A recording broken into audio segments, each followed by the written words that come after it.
Yes, good morning, class 9 students. This is the last topic of your chapter number 2, People as a Resource. We talk about the unemployment or disguised unemployment and seasonal unemployment. And I also told you to read the story between the chapters because they make you learn a lot about the economics, about the principles of economics. Short stories make or learn a better understanding towards Indian economy. तो ये सारी चीज़ें आपके लिए थोड़ा सा ज़रूरी है. अब जैसे आप बात करेंगे हम, वैसे तो ये पैराग्राफ हमने कल करा दिया था, बट आज जैसे आप बात करें स्टैटिस्टिकली मतलब डेटा के अकॉर्डिंग, ये चीज़ शुरू होने से पहले मैं एक चीज़ कह देना चाहता हूँ आप लोगों से कि आप 7 PM तक अपना होमवर्क सेंड किया करें, नो प्रॉब्लम. और जिन लोगों ने क्वेश्चन आंसर्स पहले कर लिए हैं जब पीडीएफ में होमवर्क जाता था या उसके बाद में, तो वो ना करें, नो प्रॉब्लम. बट जो भी न्यू टॉपिक आता है, न्यू क्वेश्चन आंसर्स आते हैं, वो सबको करने हैं बेटा, सभी लोग को. बहुत सारे अच्छे स्टूडेंट्स हैं, वो तो होमवर्क ही नहीं भेज रहे हैं. मैं रेगुलर क्लास ले रहा हूँ बट वो नहीं भेज रहे हैं. तो मैं देख पा रहा हूँ कि आप कितने सिंसियर हैं, आप कितना भी अच्छा पढ़ लें, बट अगर आप में मैनर्स नहीं हैं तो आप, मुझे नहीं लगता है कि आप बहुत ज़्यादा लाइफ में ऊंचाई पे जाएंगे. क्योंकि आपको लगता है अपने अकॉर्डिंग कि आप बच्चे हो, आप बहुत ज़्यादा इंटेलेक्चुअल हो और आप बहुत होशियार हो, ऐसा आपको लगता है. जबकि ये चीज़ें बहुत ज़रूरी हैं. अगर टीचर बेटा सिंसियर है अपने काम के लिए, तो फिर आप भी ये सिंसियर बनिए. टाइम से अपना वर्क भेजिए ग्रुप में, टाइम से अपनी चीज़ें कलेक्ट कीजिए. बहुत सारे स्टूडेंट्स हैं 6 महीनों में कभी होमवर्क ही नहीं भेजा, ना उन्हें कोई मतलब है भेजने से.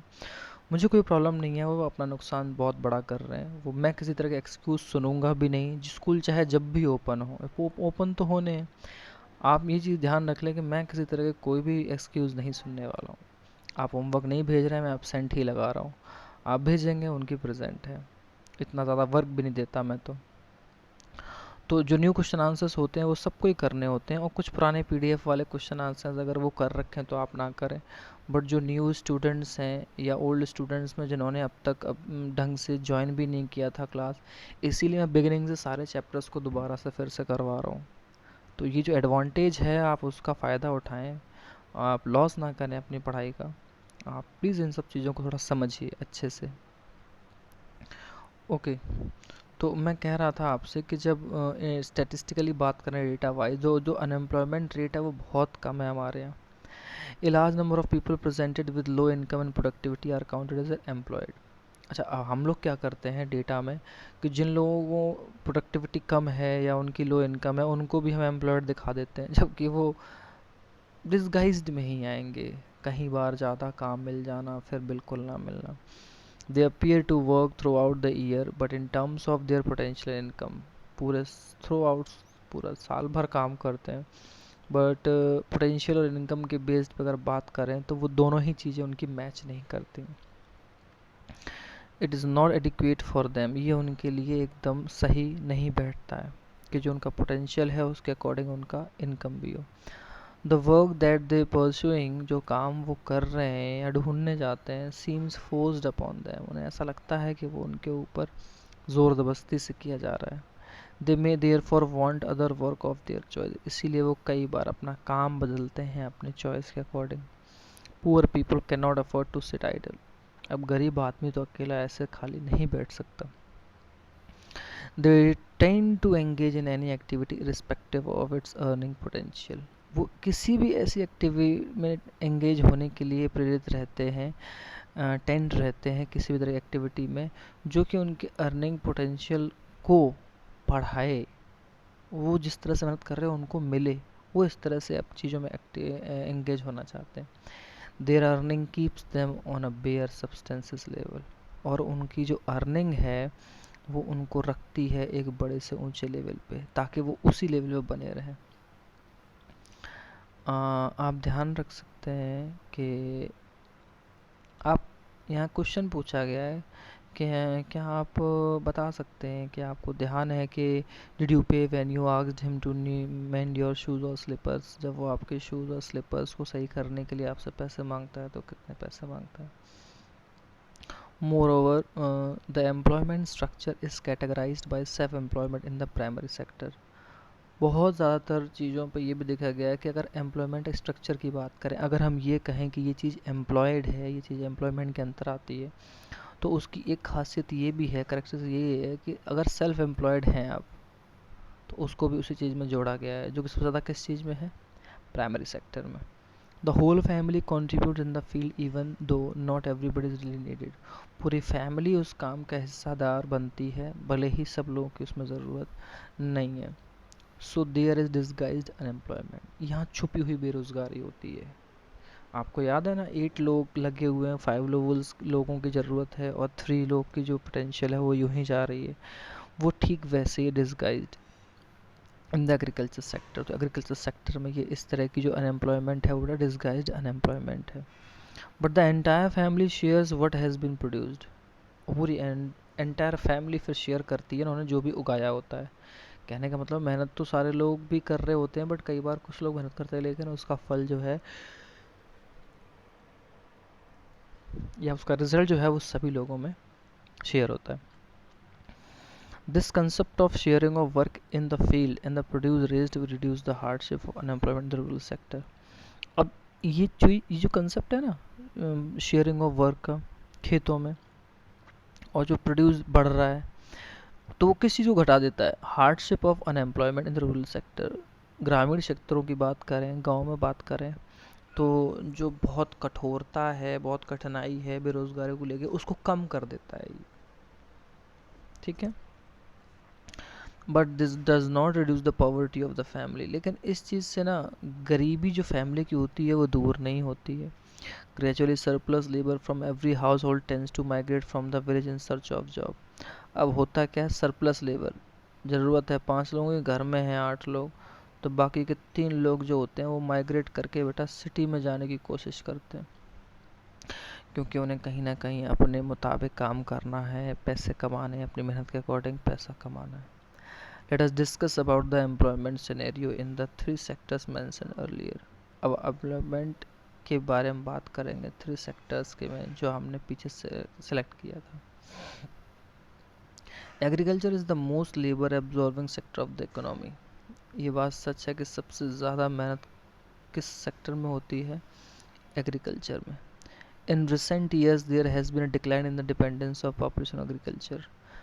कुछ सालों में अगर हम डेटा देखें 8 सालों का, about to 8 years of 6 years 10 years, it has been a decline in the dependence. जो डिपेंडेंसी है एग्रीकल्चर पे पॉपुलेशन की वो कम हुई है.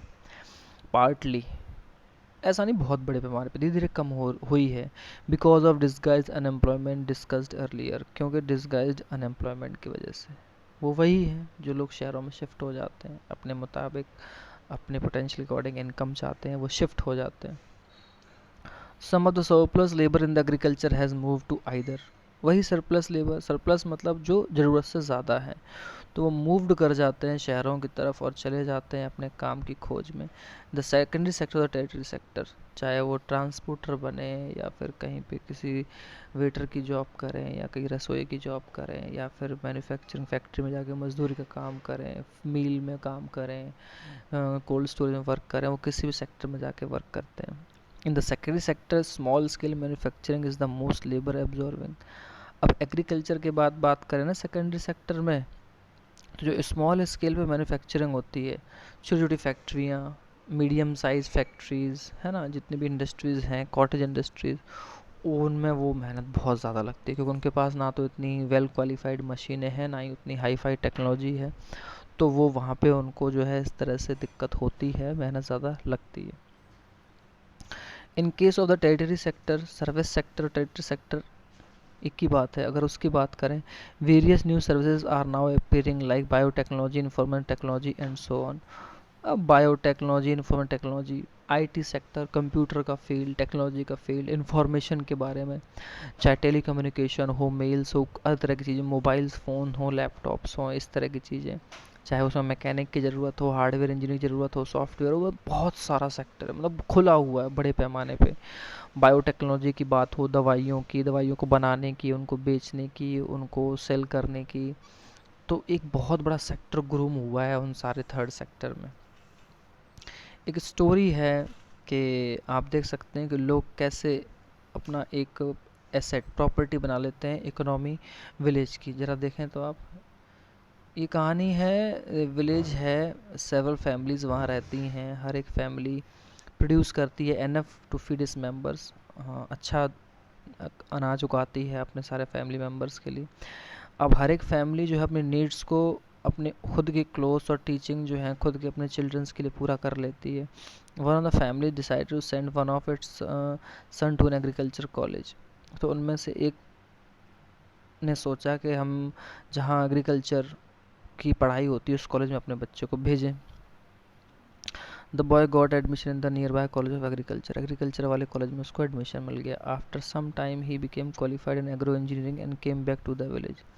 कुछ ही दिनों में बहुत क्वालिफाइड एग्रो इंजीनियर बन गया, वापस अपने गाँव आया।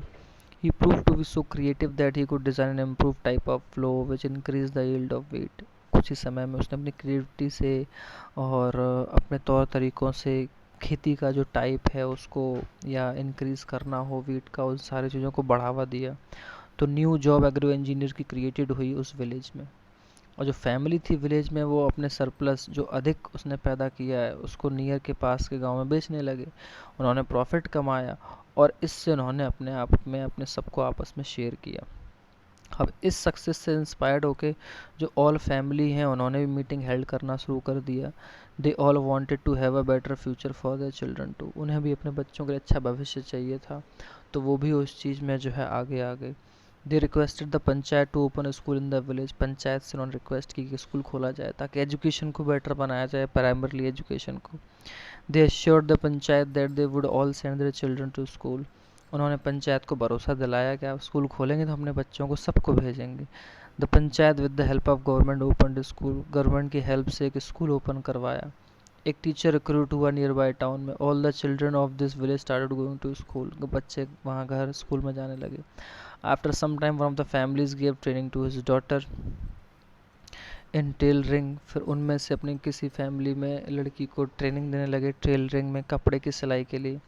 उसने कपड़े सिलना स्टार्ट कर दिया अपनी फैमिली के लिए जो कि और जो अर्न करना चाहते थे। And wear well tailor clothes, और वो बहुत अच्छे कपड़े सिलती थी। दस एक नई जॉब क्रिएट हुई, एग्रो इंजीनियर, टीचर, फिर tailoring. That of a tailor was created. This had another positive effect. इसका एक अपना अलग पॉजिटिव इफेक्ट हुआ। The time of the farmers in going to for buying cloth was saved. बाहर कपड़े जो लेने जाते थे उससे उसका टाइम बचने लगा, वो कपड़े वहीं मिलने लगे। As the farmers spend more time in the field, जैसे कि फार्मर्स बहुत सारा टाइम फील्ड में बिताते थे। The yield of the farmers went up. तो नराई गुड़ाई और उगाने में जो टाइम जाता था उन सब चीज़ों से, this was the beginning of prosperity. और इस तरह से उस गांव में समृद्धि आने लगी, लोग एजुकेटेड होने लगे, पढ़े लिखे, पैसा भी आने लगा, मेहनत से उनका उनके मुताबिक पैसा भी मिलने लगा। The farmers had more than they could. अब पहले से ज़्यादा उनसे पास था और पहले से ज़्यादा जो कंज्यूम करते थे उससे ज़्यादा था उनके पास। Now they could sell they what they produce to others who came to their village market. अब वो सारी चीज़ें बेचने लगे जो कि वो प्रोड्यूस करते थे अपने यहाँ, और अदर गांव में जाके मार्केट्स में बेचने लगे, या अदर गांव वाले जो थे वो उनके यहाँ बेचने लगे। ओवर टाइम से this job village formerly had no job opportunities in the beginning had many like teacher, tailor, agro engineer, many more। जिस गांव में शुरुआत में कोई एम्प्लॉयमेंट या उस तरह से नहीं हुआ था, एक चीज़ के होने से वहाँ कितनी सारी चीज़ें बढ़ने लगी और लोगों को रोज़गार मिलने लगा। This was the story of simple village where the rising level of human capital enabled it to evolve into a place rich with complex and modern economic। अब ये कहानी आपको दिखाती है कि कैसे लेवल राइज हो गया लोगों का, पैसा बढ़ने लगा, कैसे वो एक जगह से अपने आप को संभालने लगे और rich complex modern economic activities में इन्वॉल्व भी होने लगे। चाहे शॉप की बात हो, एग्रीकल्चर की बात हो, एजुकेशन की बात हो, शॉपिंग की बात हो, सेलिंग और बाइंग मार्केट की बात हो, उन्होंने अपने आप को इस तरह से उसमें बढ़ाया। ये समरी है और ये आपके चैप्टर का एंड है। इसमें क्वेश्चन तो 15 दे रखे हैं, तो 15 की अगर बात करें तो इसमें बहुत सारे क्वेश्चन आंसर्स होंगे जो आपने किए भी होंगे, बहुत से होंगे जो नहीं भी किए होंगे। तो कौन कौन से कर सकते हैं वो आप बताएं, मैं आपको बताता हूँ। आपको क्वेश्चन नंबर 8 करना है होमवर्क।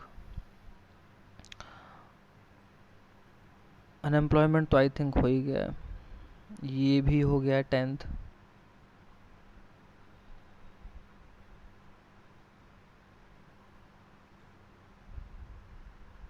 क्वेश्चन नंबर 12 करना है। ये आपको अपने थिंकिंग बेस्ड पे राइट करना है कि आप क्या सोचते हैं कि इंडिया किस लेवल पे आके मैक्सिमम एम्प्लॉयमेंट दे सकता है, जो आपने पढ़ा है उसके अकॉर्डिंग। 13 करना है, आपको सजेशन देने हैं एजुकेशन सिस्टम के लिए, जिससे कि जो एजुकेटेड एम्प्लॉयमेंट की समस्या है वो दूर हो सके। आप अपने खुद का सजेशन दें, नो प्रॉब्लम। 3 और 4 पॉइंट्स में आप अपने आंसर्स को लिखें।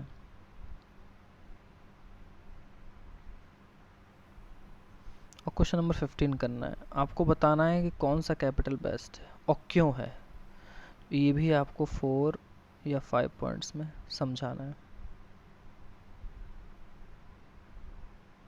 हाँ, क्वेश्चन नंबर 14, क्या आप इमेजिन करके बता सकते हैं कुछ गांव में जब कभी जॉब की अपॉर्चुनिटी नहीं थी लेकिन लेटर ऑन वो बहुत सारी अपॉर्चुनिटी आ गई। तो ऐसी कोई कहानी आपके विलेज में हो, आपके आसपास हो, तो आप वो लिखें 3 और 4 पॉइंट्स में। ठीक है, तो ये आज आपका होमवर्क है। क्वेश्चन नंबर 8, 12, 13, 14, 15 ये आपको करने हैं। अगर इनमें से किसी का भी कोई वर्क हो रहा हो तो काइंडली आप दोबारा ना करें। इस चीज़ को आप ध्यान रखें, अगर आपने वर्क किया है तो आप दोबारा ना करें। बाकी जो भी चीज़ नई है वो सबको करनी है, और जिन्होंने अब तक कुछ नहीं किया उन्हें तो करना ही करना है। तो ये बेटा आपका एंड होता है इस चैप्टर का।